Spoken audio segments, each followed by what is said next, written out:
Marie was often seen as an ugly girl because she was tall, usually messy, and behaved more like a boy than a proper lady. She spent her days buried in books and doing chores, treated more like a servant than a daughter.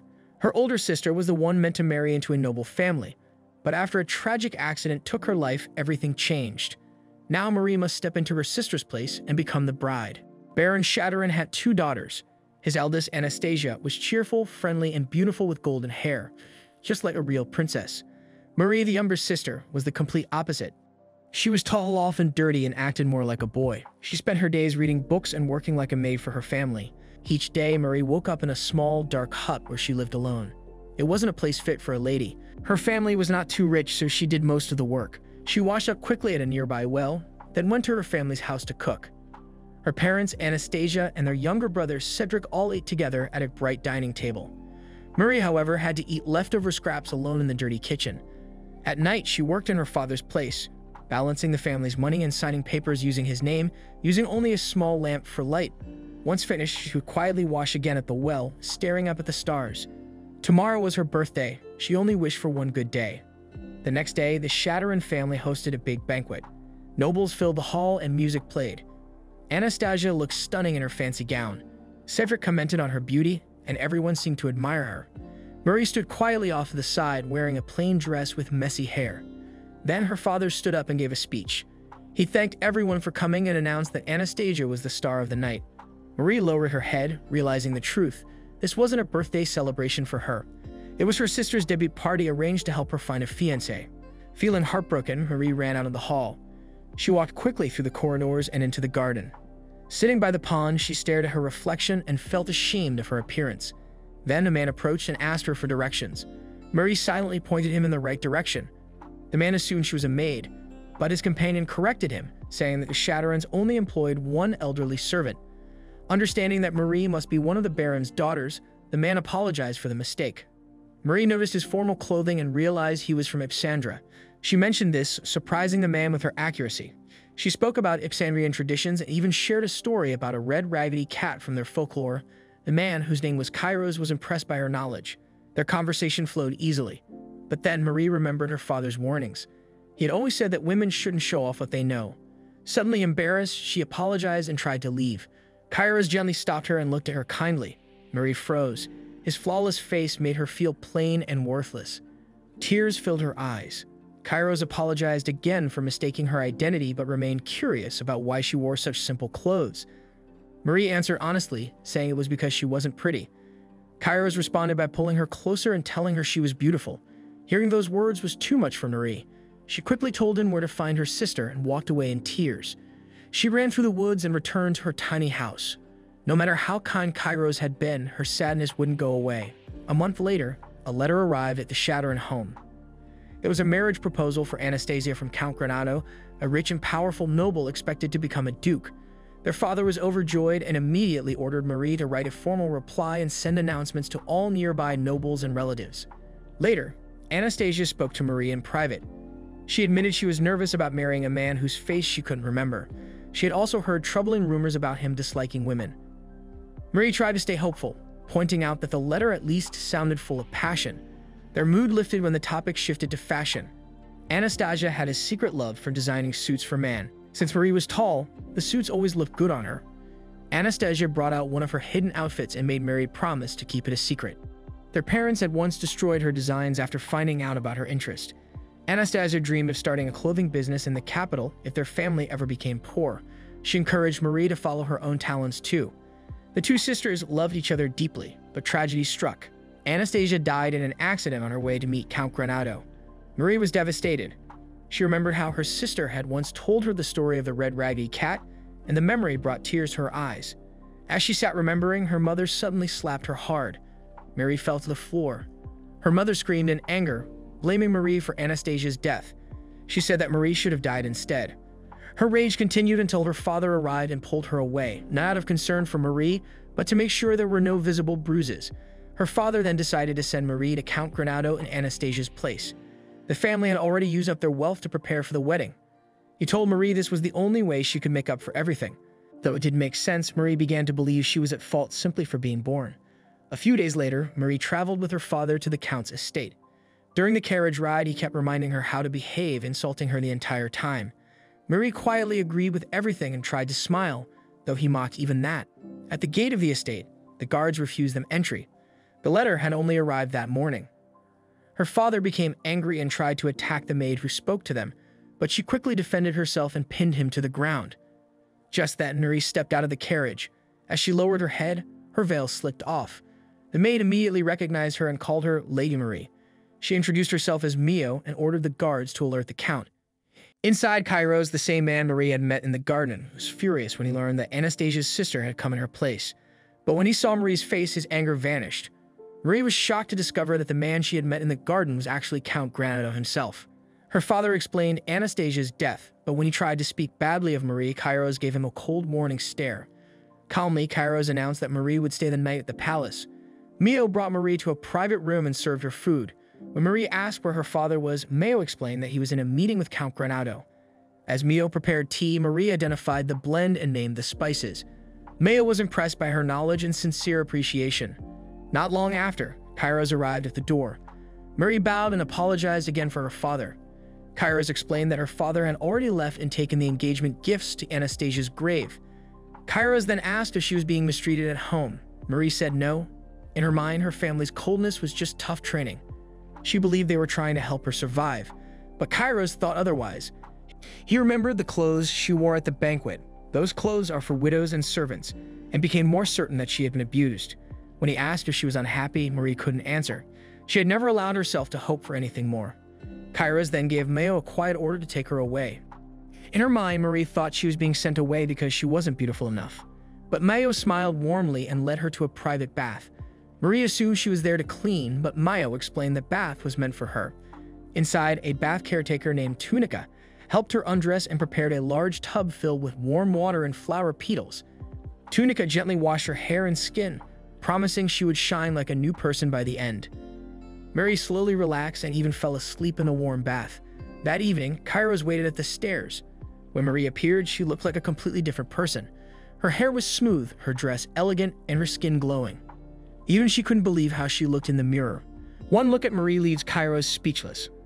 It truly feels as if she has been reborn. Kairos called his mother, Lulu, to meet her. Lulu studied Marie carefully from head to toe. As the head of the family, Lulu's approval was needed for the marriage to happen. After a long silence, Lulu finally said that Marie lacked something. Kairos was ready to defend her, but Lulu continued. What Marie lacked was confidence. She said Marie needed to learn how to carry herself with pride if she was to marry a duke, but she also said there was still time to learn. Mio congratulated Marie. It was only then that she realized Lulu had accepted her. The engagement was official, the room filled with cheers, but Marie stood frozen. Then finally she screamed she couldn't do it. That night, while gazing at the stars and sipping his wine, Kairos can't help but recall how lovely she is. But Mio soon pulls him back to reality. Marie has just rejected his marriage proposal. The memory hits him like a blow, and Kairos slumps onto the table in tears, unwilling to hear it repeated. Still, Mio reminds him it is her duty to deliver the truth. She adds without hesitation that he proposed to the wrong sister that night. It's true that the evening had been Marie's birthday, and no one would have guessed that the quiet girl sitting in the dark was the birthday girl herself. Kairos' father, Count Alfred Granado, had 2 wives. As children, Kairos and a girl used to share stories while arguments echoed down the halls from the Count's 2 households. His official wife was Lady Laura, a noblewoman, while his concubine was Lulu, a traveler from Ipsandros and Kairos' mother. One day, while chasing butterflies in the garden, young Kairos tripped and fell to his knees, crying loudly. Lady Laura approached and offered him a piece of sweet pastry. With just one bite, Kairos brightened.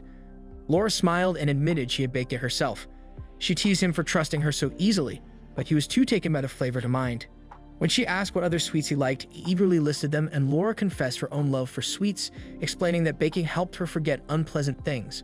Before leaving, she promised to make him chocolate cookies next time, and Kairos looked forward to it with innocent joy. Years later, Count Alfred summoned Lulu and Kairos for a private meeting. Despite Lady Laura being the official wife, all of her children were daughters, which meant only Kairos, the son of the concubine, could inherit the dukedom. Both Liu and Kairos were stunned. But the one most shaken was Lady Laura, who had been quietly eavesdropping outside the door. Then, one sorrowful night, a scream of grief rang through the castle. Kairos rushed toward the sound and found all his sisters gathered around Lady Laura's lifeless body. A half-eaten cookie lay in her hand, and beside her, a small vial of poison. Kairos was stunned. The woman who had once shown him such kindness had chosen death. After her passing, Lulu was offered the position of the official wife, but she refused. Instead, she left the Duke's estate, taking Kairos with her. Over the years, Kairos earned the title of Count through his own merit. Still, he held no affection for noble society. He avoided their gatherings, rejected marriage proposals from noble families, and tore up invitations bearing old family names. Eventually, Kairos made a rare appearance at a noble party. His friend Rufun teased him for finally showing up, though Kairos reminded him he only came because Rufun had personally invited him. As they chatted, Rufun handed him another invitation, this one from a rural baron. Apparently, the baron had sent invitations to every unmarried nobleman. The Shatteran family's financial struggles were no secret, and everyone knew the so-called birthday celebration was just a way to showcase the baron's daughter for potential marriage. Though Kairos found the gesture distasteful, rumors described the daughter as a rare beauty. Rufun, already engaged, had no intention of going. Kairos, though free to attend, initially chose not to. While he debated it, a blonde woman approached and offered him sweets. After he accepted one, she blushed and hurried away. Kairos was used to noble women favoring him only for his title and wealth. Beneath their polite smiles, he knew they looked down on Ipsandrians. Even now, whispers in the halls reminded him of their disdain. Though Rufun sympathized with him, he reminded Kairos that he couldn't remain unmarried forever. Without a wife, there would be no heir to continue the line. As he left, Rufun remarked that he was eager to meet the woman who might finally move Kairos' heart. Those words lingered. Glancing again at the invitation, Kairos reconsidered. Perhaps the daughter of a struggling household would be a practical match. If marriage was to be a mere arrangement, then someone manageable would suffice. Kairos never expected to fall in love until that night he met Marie. Marie's fascination with Ipsandrian culture completely disarmed him. He had fallen for her, yet somehow he had let her slip away. At the gathering, he saw Baron Shatteran entertaining guests. When he asked about the Baron's daughter, he was pointed toward a blonde girl, the star of the night. The Baron had two daughters, the elder Anastasia and the younger Marie. Since it was Marie's birthday, Kairos assumed the quiet girl he'd spoken to was Anastasia. Realizing his mistake, he searched the estate for the quiet girl from the garden, but she was nowhere to be found. So he sent a formal letter requesting the hand of Baron Shatteran's elder daughter, Anastasia. When her reply came, Kairos spared no expense to prepare. He arranged jewels, dresses, maids, even a body pillow to ease his sleepless nights. But tragedy struck. News arrived that her carriage had fallen. His heart shattered. Only then did the truth emerge. The girl he had fallen for was not Anastasia, but Marie, younger daughter. Back in the present, Mio tried again to pull Kairos from his sorrow. He winced, unwilling to hear the truth aloud, but Mio pressed on. She reminded him that when Marie arrived at the castle, transformed, he rejected her without knowing. On her very first day, he had her sent away. To Marie, it must have seemed like he was disgusted. No wonder she believed he wanted nothing to do with her. Kairos now hoped that clearing up the misunderstanding might mend things. Mio agreed. After all, he was the only one truly in love. Together, they went to Marie's quarters, hoping to see her smile. In her room, Marie stared at her reflection. Her tattered clothes and messy hair had been replaced overnight, and the transformation made her nearly unrecognizable. Her thoughts scattered at the sound of a knock. When Mio and Kairos entered, Marie bowed her head immediately and apologized. She admitted she panicked during the proposal and acted improperly. Kairos, understanding her distress, pulled her to stop bowing. When she looked up, he saw her clearly and blushed. Mio stepped on his foot discreetly to bring him back to his senses. With a steady breath, Kairos began to explain. He assured Marie that he didn't hate her. Not at all. He believed she had come to the castle of her own will. Regardless of the confusion, his feelings were sincere. He wanted her to be his wife. To his surprise, Marie accepted. She explained that she had been shocked earlier and had meant to refuse. She never intended to reject him and had understood the situation from the start. She believed the marriage to be one of convenience. After all, Kairos had fallen for the beautiful Anastasia, or so she thought. Now, with Anastasia gone, the burden fell on her. Marie, the useless younger sister. She accepted this and even said Kairos could treat her however he wished. Kairos was stunned by her self-deprecation. He explained again that while his intentions began as political, his feelings had changed. The letter he had written, though addressed to Anastasia, was meant for the girl he had met in the garden. She nodded, saying she knew his feelings had been meant for someone else. That was exactly why she misunderstood everything. Kairos wanted to say more, but the bell rang. It was time for dinner. At dinner, Marie was stunned by the richness of the food. She had never eaten anything like it. Before she could comment, Kairos put down his utensils. He could wait no longer. He confessed that the letter had never been meant for Anastasia. He had confused the names. The one he had fallen for was Marie. Though she responded politely, Kairos could see that she didn't believe him. She thought he was only trying not to hurt her feelings. Deep inside, she believed he was marrying her out of convenience. She assumed that in time he would take a concubine and she would return to her old life. Still, she didn't mind. She had lived that way before. She could live that way again. Later, during tea, Kairos gently told her he loved her. Mary found the idea absurd and remained silent. Her lack of response unsettled him, but he continued. Regardless of how she felt now, their engagement would proceed. The ceremony was set in 3 months and he would handle all the arrangements. Before he could leave, Marie asked for a favor. She wanted to return home once before the betrothal. She explained that her father expected her to serve as a one-night comfort and be cast aside. She wanted to hear his final instructions herself. The request frustrated Kairos. He told her he would need time to consider it. Not long after, Mio brought news. Marie was forbidden from returning home. If her family wanted to visit, they would need Kairos' permission. Then gently, Mio asked a question she had long kept to herself. She wanted to know why Marie believed she was ugly. After a long pause, Marie revealed that her parents had made sure she saw her reflection only when she was ragged and dirty. Sympathizing, Mio took her hands and encouraged her to see her true self in the mirror. That night, alone in her room, Marie gazed at her reflection.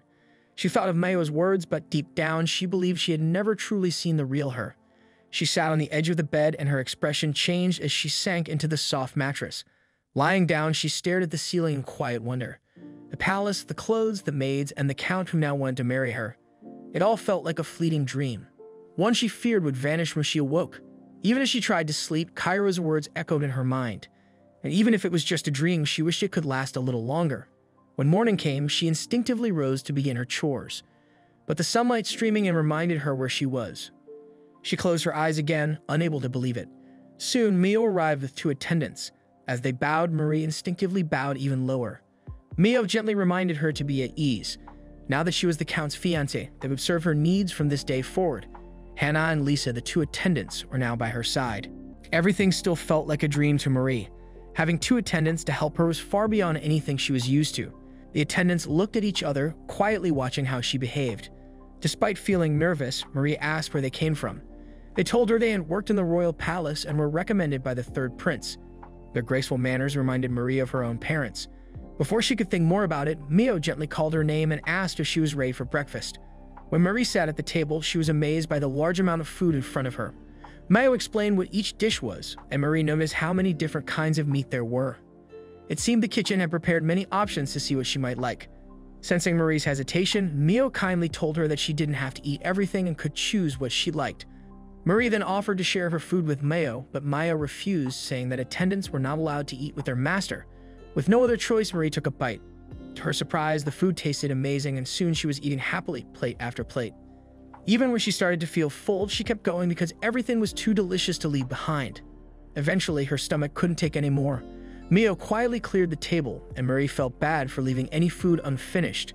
The next item on the schedule was a tour of the palace. But first, Mio brought Marie to a wardrobe room. With the doors open, Marie was shocked to see so many gowns and shoes inside. She made a joke to herself about having only one body and not being able to wear them all. Mio explained that the wardrobe was filled with clothes for all seasons and special events. When Marie was asked to pick one, she felt overwhelmed by the number of choices. In the end, Mio chose a soft yellow dress for her. As they walked through the estate, Mio told her the history of the place. The Granada Castle was originally built as a border defense.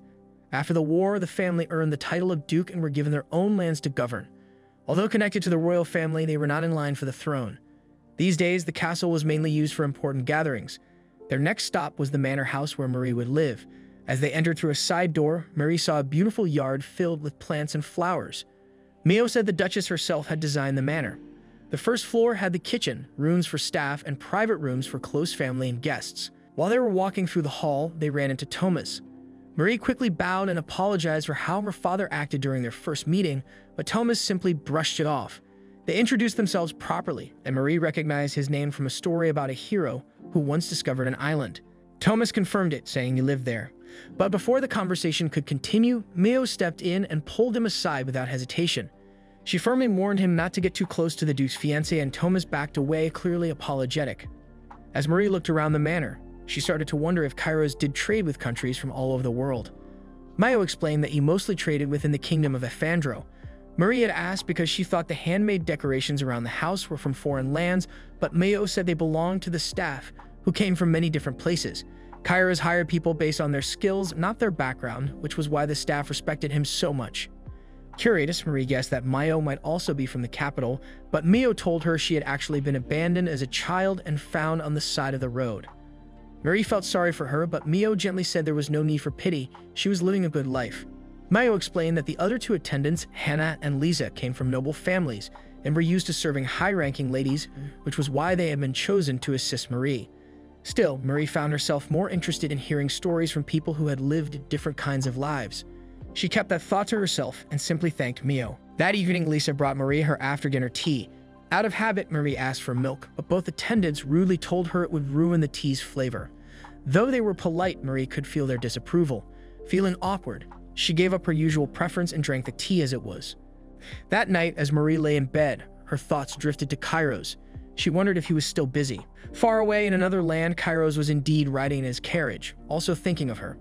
Just as he was lost in thought, his coachman reminded him of his busy schedule the next day. With a sigh, Kairos wished he could return home soon. A few days later, Marie enjoyed another delicious breakfast. As she bit into the fresh vegetables, she asked Mio where they got such tasty produce. To her surprise, Mio told her they were grown right in a courtyard garden. Curious, Marie said she'd like to visit. Since Maya would be busy preparing for the Duke's return, she suggested Marie go with the maids Hannah and Lisa. Marie was unsure at first but saw it as a chance to get to know them better. Later that day, Marie went to the garden and met Johan, the gardener. She asked him questions about how he grew the vegetables, and Johan happily answered. When he saw how interested she was, he asked if she liked gardening too. Marie told him she used to grow and sell vegetables back home to help her family, though she struggled with tomatoes. She was impressed by his tomato plants and asked how he managed to grow them so well. Johan invited her to come along so he could show her. As Marie followed him, she heard Hannah and Lisa whispering behind her and noticed they were watching her steps across the dirt. She felt like they were making fun of her. Maybe she deserved it, she thought, but Johan didn't. She paused, looking down at the fancy shoes the Count had given her. They were too nice to get dirty. That thought made her stop in her tracks. That night, unable to sleep, Marie went for a quiet walk through the palace.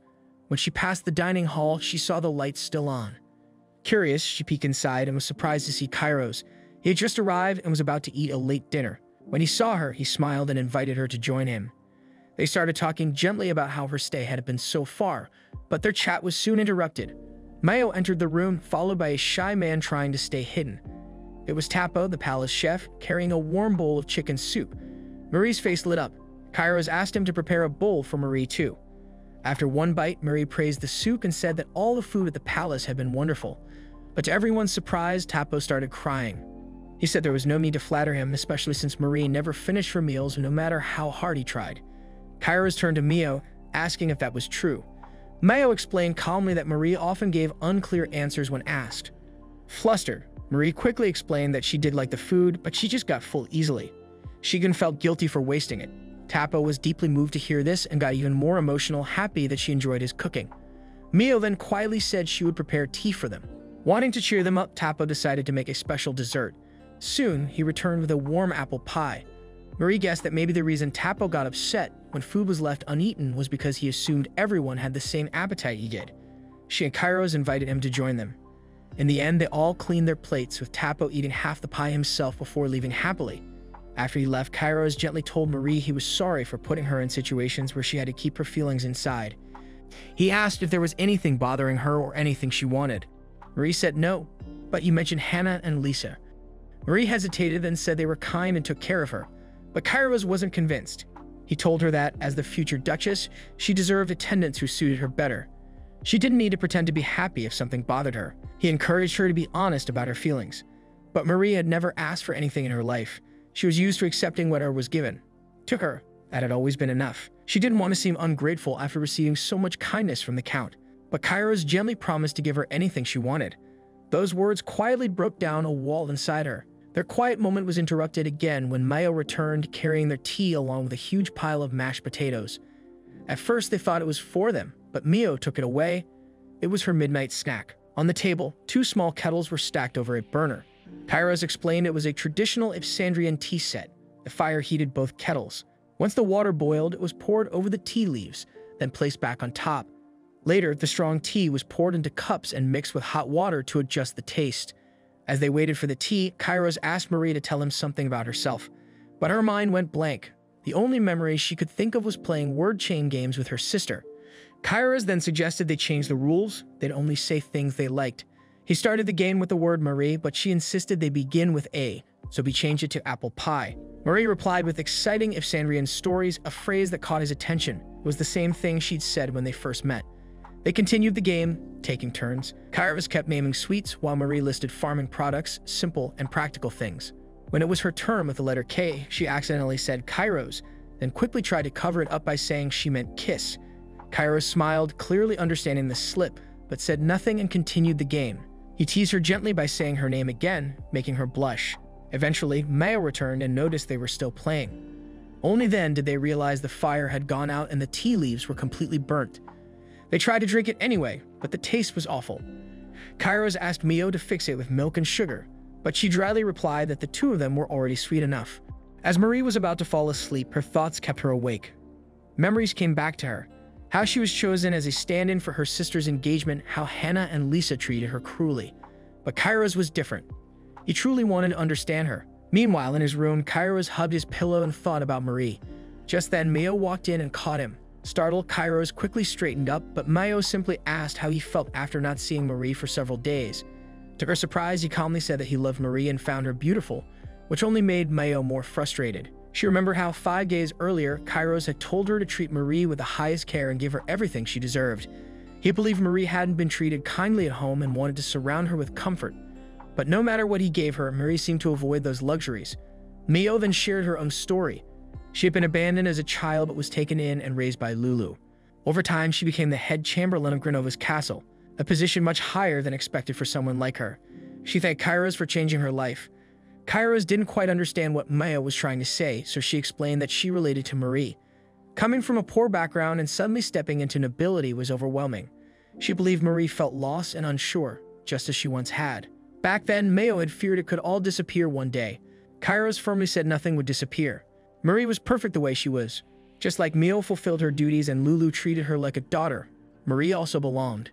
Mayo was surprised by his words and praised him for always valuing people. Then Kairos mentioned his upcoming trip and asked Mio to make sure Marie stayed comfortable. Even while discussing serious matters, he couldn't help but gush about Marie, hugging his pillow and rolling around with joy. The next day, Marie noticed her meal was smaller than usual, but just right. She finished it easily and felt satisfied. As she enjoyed her tea, Mio joined her. Marie was happy. She had always hoped to share a quiet moment like this with her. Then it hit her. Kairos must have left already. Mio confirmed it, saying Hannah and Lisa were now attending to Kairos so Mio could focus on Marie. As they chatted, Tapo the chef arrived with a tray. On it was a white pudding made of almond and fresh milk. He offered Mio a plate too. They both took a bite and froze in delight. Tapo proudly said he'd make more pudding for everyone, but Marie quickly warned him that Hannah and Lisa might not like milk. Mayo raised an eyebrow and asked why Marie thought that. Marie then shared a small story. Once she had asked for milk in her tea, but Hannah and Lisa had refused. As Mio listened, her expression turned serious. As they walked down the hallway chatting, Thomas approached with a box addressed to Marie from the Shatterin household. Mio scolded him for not inspecting it first. Flustered, Thomas dropped the box, spilling its contents. He said Hannah and Lisa had already checked it. Among the mess, Marie found a letter from her mother and some old belongings, items clearly meant for a servant, not a noble.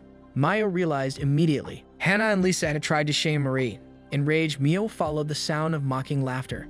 Meanwhile, Marie quietly gathered her torn storybook and a red stuffed cat, trying to fix them. Moments later, Mio returned, dragging Hannah and Lisa with her and throwing them onto the floor. The two maids mocked Mio, calling her just a maid. They bragged about being recommended by Prince Rufin and claimed they would serve in the royal palace. Despite Mio's high rank, they insulted her and Marie, calling Marie a barbarian and Mio a forsaken child. Mio finally lost her temper. With sharp eyes, she called them foolish. Hannah charged at her, but Mio flipped her to the ground with ease, then did the same to Lisa. Thomas apologized again, but Mary said it was fine. She only asked for a needle and thread to fix her storybook herself. Later, Marie joined Johan in the garden, now dressed for gardening. Johan welcomed her happily. As she planted seedlings, memories returned of helping her family back home. But this time it felt peaceful, not like work, but like something she loved. Johan apologized for being distant before. He didn't want to cause trouble, especially as a foreign servant. Marie reassured him that she didn't care about such things. Everyone at the castle felt like family. Johann smiled, saying Kairos often said the same. As they worked, Thomas arrived with news. Kairos was leaving. Marie hurried to say goodbye. She found him tired, likely from thinking about her all night. As they spoke, Mayo mentioned removing Hannah and Lisa from duty. The two maids erupted in protest, claiming they were chosen by the prince and meant to be Kairos' concubines. They insulted Marie, calling her ugly and a replacement for a dead woman. That's when Kairos snapped. He scolded them harshly, saying they lacked any trait he could ever love. Unlike Marie, then he ordered them to be removed immediately. After they were gone, Kairos and Marie stood alone in the garden. He picked a flower and gently placed it behind her ear. He complimented her red hair, bright eyes, intelligence, curiosity, and her warm smile. Everything about her, he said, was beautiful.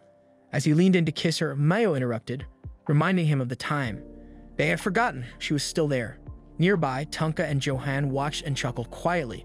That same day, Kairos left for the royal palace. He would be gone for 10 days. When he returned, preparations for their engagement would begin. As Marie watched him go, she felt uneasy despite his reassurances. That night, Marie received a letter. It was from Prince Rufin, inviting her to a royal event. But the tone felt more like a demand. The prince wrote that everything was prepared and hinted that rejecting the invite could lead to grudges. Rufin, the third prince and head of the royal knights, was known for his charm and playful ways. The suddenness of the letter and its tone made it clear she had no choice. The next morning, a royal carriage arrived. Mary stepped inside, amazed by the luxury. Soon, she arrived at the palace. Mayo explained the kingdom of Dilts and wondered why Marie was summoned, perhaps because Rufin had recommended Hannah and Lisa. As they walked, Mayo described Rufin's odd sense of humor, but reassured Marie that he wasn't a bad person. They explored lively streets full of music and laughter. It had been 50 years since the war and the kingdom was thriving. Mayo handed Marie a local snack. As they enjoyed it, Mayo noticed Rufin was missing. She warned Marie to stay put if anything strange happened. Then she spotted him and rushed off. Left alone, Marie promised not to move, but then saw an apple peeling contest flyer. Curious, she walked over and asked to join. The vendor was shocked. A noblewoman with a knife? His comment reminded Marie of Hannah and Lisa's cruel words. But the vendor handed her an apple proudly, saying it bore the knight's stamp of approval. Just as the contest was about to start, someone snatched the apple from her. It was Prince Rufin. Grinning, he teased her and took a bite of the apple. Marie demanded it back, but he refused. Only when the vendor called him Highness did Marie realize who he really was, Prince Rufin himself. Mayo returned and confirmed everything. Rufin had simply been playing one of his usual tricks. The Rufin she saw earlier was just a decoy. With a respectful bow, he introduced himself, not only as a prince, but also as Kairos' friend. And in that moment, Marie saw the kind of man he truly was. After introducing himself, Rufin walked with Mayo and Marie around the kingdom. While they strolled, Mayo scolded him for arriving late. He apologized over and over, trying to make up for it.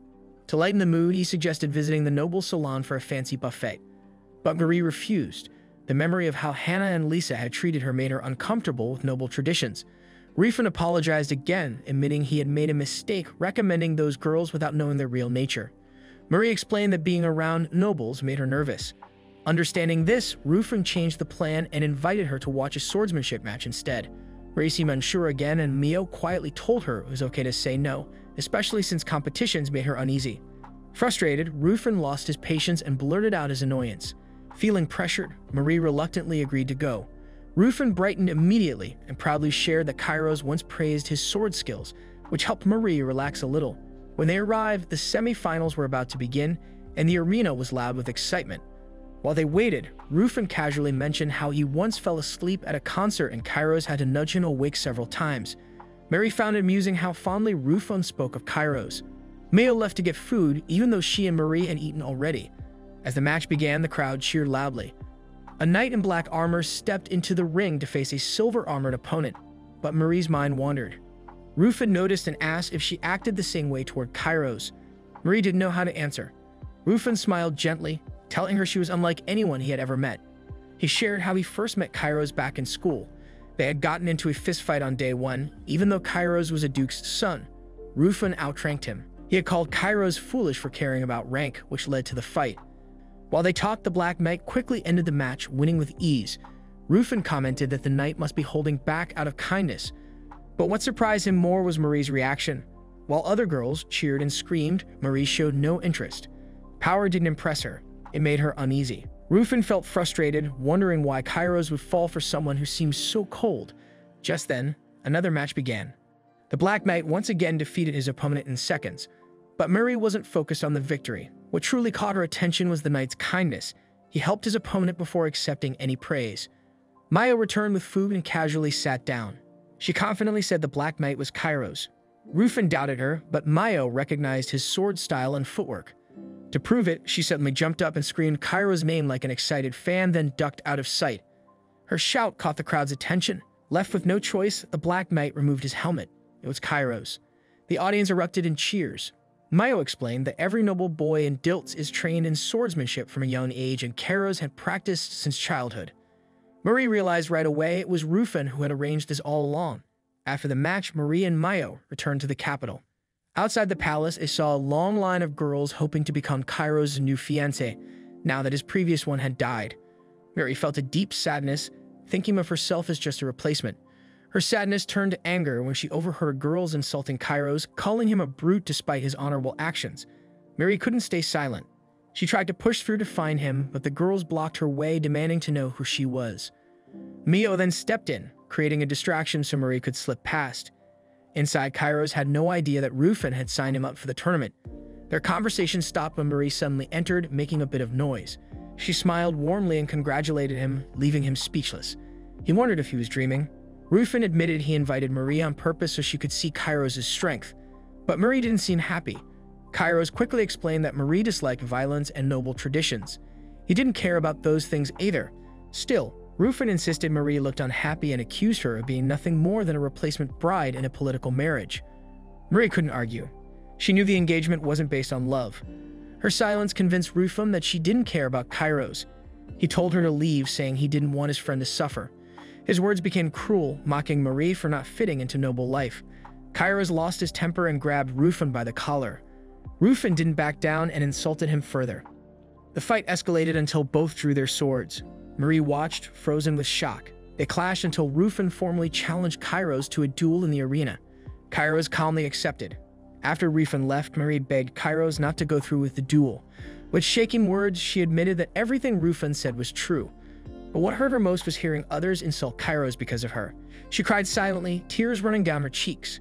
Kairos understood Rufin's intentions. He only wanted to protect him from heartbreak. But it didn't excuse how he treated Marie. Kairos was determined to stand up for her. Marie thanked him for defending her, but Rufin's insults still lingered. Kairos gently kissed her hand. Both of them blushed, lost in the moment. Later that day, the duel began. The crowd roared with excitement. Marie and Mia watched from the same seats as before. Kairos urged Rufin to wear a helmet, worried he might hurt him. But Rufin refused and told Kairos to do it instead. In the end, both of them tossed their helmets aside and began the match. At first, they seemed evenly matched. Then Rufin knocked Kairos' sword away. But Kairos didn't give up. He kept fighting without a weapon. Soon, he managed to disarm Rufin as well. Rufin threw a punch, and the match turned into a fistfight, something not allowed by the rules. Still, neither of them backed down. Finally, Kairos landed a powerful punch that sent Rufin to the ground. The fight was over. Kairos was declared the winner. Mary jumped up and cheered, and the crowd joined in. Kairos then called out to her. As she reached the stage, he suddenly lifted her into a bridal carry and faced the crowd. Boldly, he announced their engagement. The audience gasped and whispered, shocked to hear that Marie, daughter of the little-known Baron Shadowrun, would be a future countess. Kairos encouraged her to look at the crowd, but Mary felt too shy. Deep down, she didn't think she was worthy. But Kairos held her close and reassured her. The crowd cheered louder as Murray finally looked up. Together, they stood tall while the people shouted their support for the future Granado couple. That afternoon, Marie returned to the vendor running the apple peeling contest. The vendor recognized her and apologized for not stopping the prince earlier. Marie didn't mind, she just wanted to join the contest again. The vendor gave her an apple, but before she could start, someone snatched it away. It was Kairos, eager to compete with her. He peeled the apple skillfully. Marie asked how he learned, and he said it was from camping on business trips. She brought up Rufin, curious how he was doing. Before Kairos could answer, a familiar voice replied it was Rufin himself. Kairos scolded him for the earlier drama and shoved an apple into his hand, challenging him to compete. Marie, experienced in peeling fruit at home, shared some tips. Kairos complimented her as they worked, which made Rufin grumble that Marie didn't even like him. But Kairos stayed cheerful, even saying how wonderful life would be after they married. Seeing how sincere his friend was, Rufin finally gave up. As he turned to leave, Marie called out. She asked if he would tell her more stories about Kairos another time. She realized Rufin only brought her here to show her Kairos' good side. Rufin accepted and took a bite of the apple, only to find out it was a display apple. Kairos had tricked him. The two started teasing each other again, and Rufin stormed off, muttering under his breath. When it was time to leave, Mio said she needed to stay with her master. Marie would be returning with the coachman. Before parting, she and Kairos exchanged soft words that turned into sweet compliments. Then Marie did something unexpected. She leaned in and kissed Kairos on the cheek before quickly rushing into the carriage. Kairos stood frozen, stunned by her sudden gesture. He took a few steps after the carriage, watching it leave. Inside, Marie stared out the window. In a few months, she would marry Kairos, the man once promised to her sister. Though the engagement started as a political deal, she now silently wished for a marriage built on love. Meanwhile, Mio delivered a letter to Kairos. It was from House Shadowrun. As he read the message, his expression darkened. The contents made him wonder, what is Shadowrun's really Marie's parents after all? A letter soon arrived from Baron Shadowrun and his wife. It was full of harsh and abusive words. They cared nothing for Marie's well-being, only about bringing her back to enslave her again. This left Kairos deeply troubled, wondering how they could treat Marie with such cruelty. While preparing to leave on business, he asked Mio to investigate further on his behalf. A month passed since the festival. On this bright morning, Marie stood by the window, admiring the weather and feeling hopeful for the day ahead. A knock on the door interrupted her thoughts. It was Wolfgang, her butler. Just as she greeted him, a young girl ran forward and hugged her tightly. Wolfgang introduced the girl as Cecily, his granddaughter and apprentice. Cecily proudly showed off the buns in her hair, and Marie warmly complimented them. During their pleasant exchange, Cecily mentioned that Maya would still be away for the day, so she would attend to Marie in the meantime. Their talk was soon interrupted when Wolfgang asked about Marie's dress. She chose a blue off-shoulder gown that suited her perfectly. Both Cecily and Wolfgang admired her appearance, and Wolfgang teased that Kairos would surely embrace her when he saw her. His words made Marie blush, for lately Kairos had begun to affect her in ways she could not explain. Eager to greet him upon his arrival, Marie and Cecily hurried toward the Count's quarters. Along the way, Tapa noticed them and remarked that lunch was not yet ready, but Marie simply replied that the Count was arriving. After exchanging farewells, they continued forward. Soon after, Johann approached for the bouquet, suggesting Marie take the flowers with her. She accepted them gladly. When the Count finally returned, the castle attendants lined up in the hall to greet him. But what drew his eyes most was Marie, standing gracefully at the top of the staircase in her gown, holding the bouquet. She descended slowly and offered the flowers to him. Kairos, however, did not take them. Instead, he told her they suited her better and that she herself was like a flower, an even greater gift. Kairos teased that he almost embraced her, which made Marie shy. Then, to her surprise, Kairos offered his hand. She thought he intended to take the bouquet, but instead he reached for her hand and brushed her sleeve. Startled, she froze, but Kairos calmly took a single flower from the bouquet and placed it in her hair while praising her beauty. Marie assumed he was only teasing again, though his gesture lingered in her heart. That night, Marie lay awake in her room, exhausted. She had hoped they might share dinner together, but once again, Kairos had to leave. With the betrothal ceremony drawing near, she felt her nerves tightening. Beyond what her father had taught her and what she learned in school, she realized how little she knew. An idea struck her, and she went to retrieve the red anicapped book from her drawer. But when she opened it, she found the pages torn and scattered. Hoping to repair it, Marie sought Wolfgang's help. As they walked through the castle halls, they noticed light shining from a nearby room. Curious, Marie peeked inside. The door opened and Lulu appeared. Marie greeted her warmly. Though surprised to see her wandering so late, Lulu invited Marie into the vast library. Marie was amazed by the countless shelves of books. On the table, letters lay spread out. Marie asked if Lulu did not have a scribe to help, but Lulu explained that since Kairos was very busy, she assisted him in writing. These were invitations for the betrothal ceremony, meant to be written by the couple themselves or someone close to them. Marie quickly offered her help, and Lulu accepted gratefully. While working, Marie mentioned that she could also write Ipsandra. This caught Lulu's attention. Marie explained that while she wasn't good at speaking the language, she was skilled at reading and writing it. Wolfgang added that Marie loved Ipsandrian stories, especially the red anicapped book she wanted to repair. Lulu smiled with nostalgia as Marie recalled how her sister Anastasia used to read it to her. Her father often called her strange for studying foreign languages, but Lulu praised her. Knowing many languages was useful for trade and diplomacy, Lulu admitted Ipshan was not as practical as Florine or Shannon, but Marie surprised her by saying she knew those too. Many of her family's tenant farmers were immigrants, and she had learned their languages to help manage affairs. Lulu thought it unusual that Marie had taken on work that belonged to her father, but Marie explained she was only helping. Writing letters had always been her passion, and doing so, even in her father's name, made her feel connected to people. Impressed, Lulu asked Marie to sign her name, not as anyone else, but as herself. Like many others, she once thought Marie would be helpless, just a country noblewoman chosen for Kairos. But now she saw Marie differently. She was proud of her and cared about her future. Meanwhile, Kairos returned to the palace, where Mio presented her investigation results. Documents confirmed Marie was truly the Baron's daughter. Kairos still doubted, but Mio was certain. The family records showed no adoption or remarriage, only joy when Marie was born. Since the hospice had only one bed at the time, there could be no mistake. Kairos, however, struggled to believe Marie's own parents could treat her so cruelly. Mio reminded him that not all birth parents gave love, as she herself knew too well. Then Mio handed him a new letter. It claimed Marie's father was on his deathbed and demanded her return. Kairos knew that if Marie learned this, she would want to go back. Yet he also wanted to protect her, without keeping her trapped inside the castle. As he walked down the hall, Kairos overheard Lulu teaching Marie how to curtsy. Looking in, he thought Marie was being bullied and rushed in to stop it. But Marie greeted him warmly, leaving him flustered. Lulu then asked him to be Marie's practice partner. Kairos believed such formality was unnecessary, but Lulu insisted and praised Marie. To his surprise, Marie's movements were graceful and poised. Lulu also revealed Marie's role in writing the betrothal letters. Though Kairos disliked the idea, Lulu reminded him not to treat Marie like a fragile bird, but to let her grow. Their talk was cut short when Marie asked how she had done. Kairos complimented her, and Marie beamed with joy. Her smile reminded him of the first time he had seen her look so genuinely happy. Later, Lulu suggested a tea break. As Marie was about to leave, Kairos stopped her and handed her the letter from home. He said that if she wished to return, he would go with her. But Marie quickly dismissed it. She said the letter was false. Though the handwriting matched her father's, she reasoned that if he were truly dying, he couldn't have written it. She suspected there had been other demanding letters too, which Kairos admitted. He apologized, but Marie brushed it off. She explained her family probably just wanted her back to work as a maid. They didn't want her for herself, they hated her. At last, she understood that their cruelty had never been discipline, only hatred. Kairos had once thought Marie accepted it because of her appearance, but now he saw her strength. Marie thanked him, saying his care and the kindness of the castle people had helped her realize her own worth. He embraced her, creating a tender and awkward moment.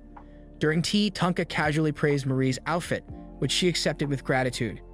Encouraged, Kairos also tried to compliment her, but Marie grew shy and flustered. She admitted she wasn't used to compliments from men, making Kairos quickly apologize.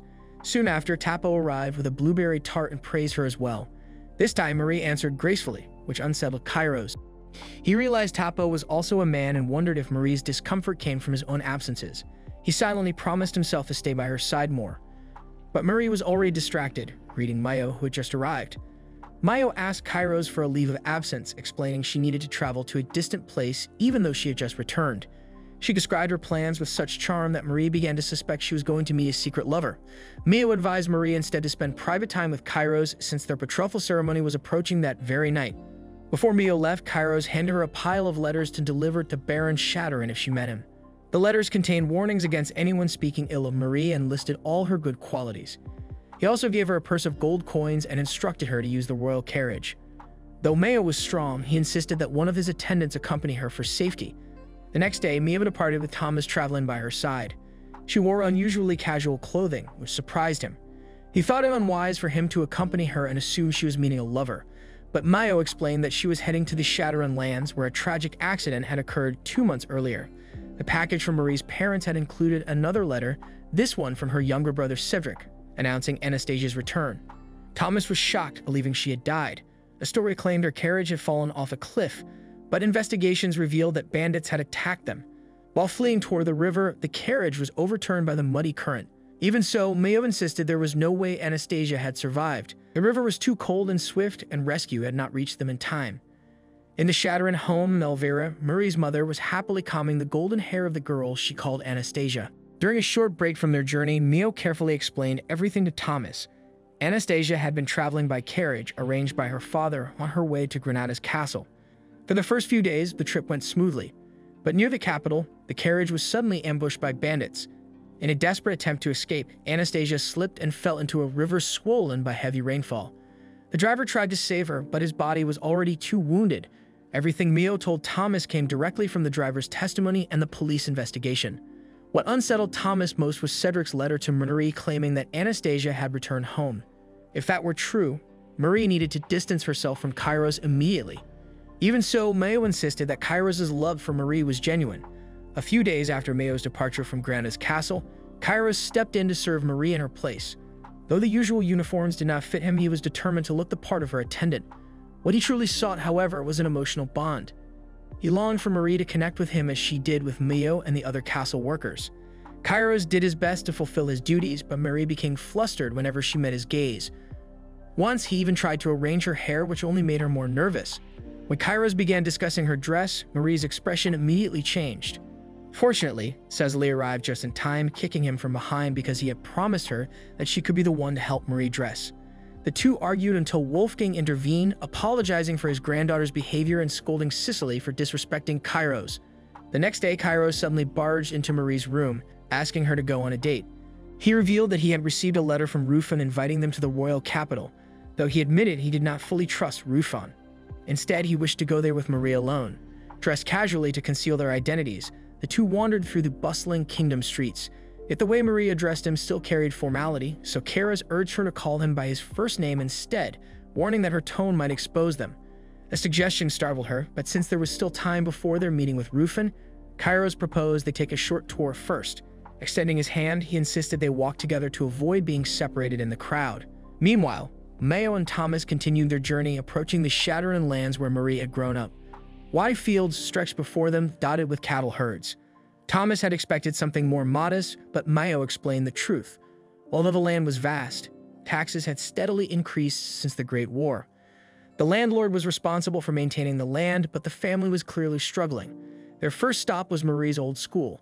The receptionist failed to recognize Mayo, so she smoothly pretended to be a noblewoman from the capital gathering knowledge about farming. Thomas could only stare in amazement at how effortlessly she shifted her demeanor.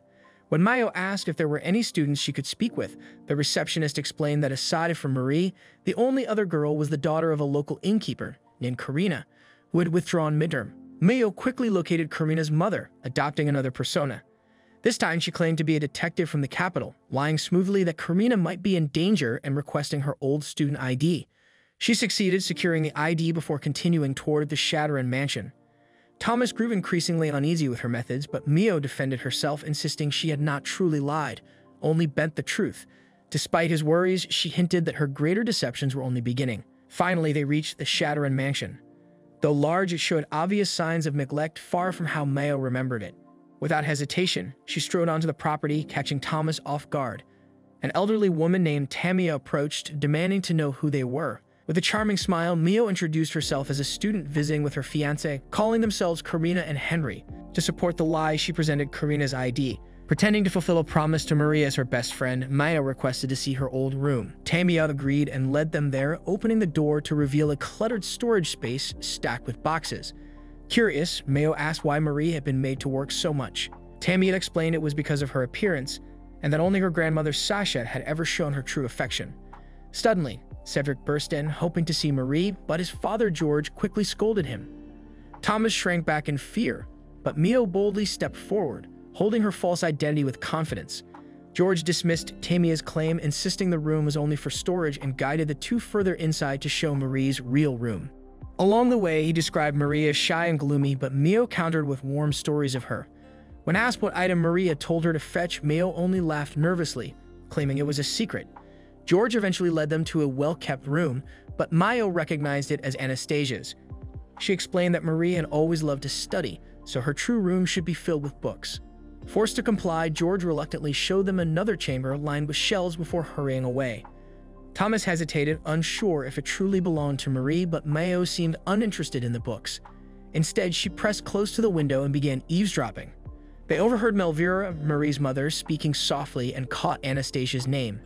Before they could hear more, George returned, announcing that the family planned to go out and their visit must end.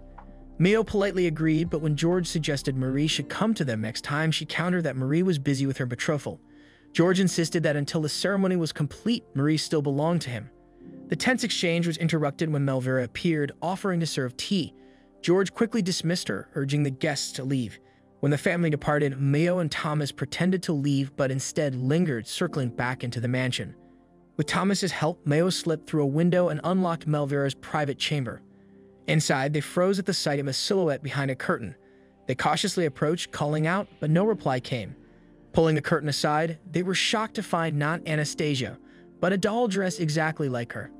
Mayo examined it closely. The craftsmanship was lifelike, the hair real, and the dress identical to what Anastasia had worn the day of the accident. Back in their carriage, Kamas argued that Melvira had simply lost her mind with grief, but Mio disagreed. To her, Melvira seemed perfectly sane. Mayo remembered how the doll looked almost new, as if Melvira herself had made it. It resembled a real person, even with hair that was clearly human. What made it worse was the dress. It was the same one Anastasia wore on the day of her accident. That should have been impossible, since Anastasia's body had never been found. These strange details convinced Mio that something was wrong. She asked Thomas to take the next turn because she needed to meet someone, realizing the carriage's driver was surely lying. Meanwhile, in the capital of the adults' kingdom, Kairos and Marie spent their day like ordinary travelers, walking through the busy streets and tasting food from the stalls. Kairos shared stories about his days at the Royal Academy, where he had studied since the age of 12. The thought of a younger version of him left Marie quietly amazed. At one stall, they found a vendor selling Donderma ice cream made with playful tricks. The man teased Marie by pulling the ice cream away each time she reached for it. Flustered but determined, she finally took a bite, and her whole face lit up with joy. Kairos was so moved by her reaction that he dropped to one knee, overwhelmed by how adorable she looked. Their next stop was a merchant store filled with goods from across many countries. Kairos proudly pointed out fabric from Ipsandra, describing its quality. While looking around, Marie thought about buying something for Kairos as a gift. She had some money from helping Lulu with letters, but when she checked the prices, she was shocked. They were far too expensive. Instead, Kairos tried on a fine suit and asked Marie for her thoughts. When she suggested he try the more elegant outfits, his excitement grew. He ended up buying several luxurious sets, trying each one on just to show her. He even purchased a flashy uniform, saying it would cheer her up whenever she felt sad. As Kairos was changing, Marie wandered outside to the jewelry stalls. She stopped at a nearby store she thought would suit him well. Just then, a voice called from behind. Fear rushed through her as she thought she recognized her sister, but when she turned, she saw only a strange man. At first, he seemed like a normal seller, but his behavior quickly grew troubling as he insisted she join him for tea. Marie refused, but the man became pushy, and she called for Kairos. In a flash, Kairos grabbed the man by the collar and spoke sharply, making him retreat in fear. Marie apologized for the scene, but Kairos was left unsettled. He realized the man had been trying to ask Marie out. Marie admitted no one had ever done that before. At her old school, the boys only mocked her for being plain and poorly dressed. Kairos' heart tightened. He understood now that George had deliberately kept Marie in rags to hide her beauty and crush her spirit so she would never realize her worth. Anger rose inside him, but he made a silent vow to protect her. Taking her hand firmly, he promised never to let go. Marie felt warmth and comfort in his grip as they continued walking together. From a distance, a mysterious blonde figure stood watching them quietly. That marks the end of today's anime recap. If you enjoyed the video and want more of it, please support the channel by leaving a like and subscribe. Let's help us reach a current goal of 10K subscribers.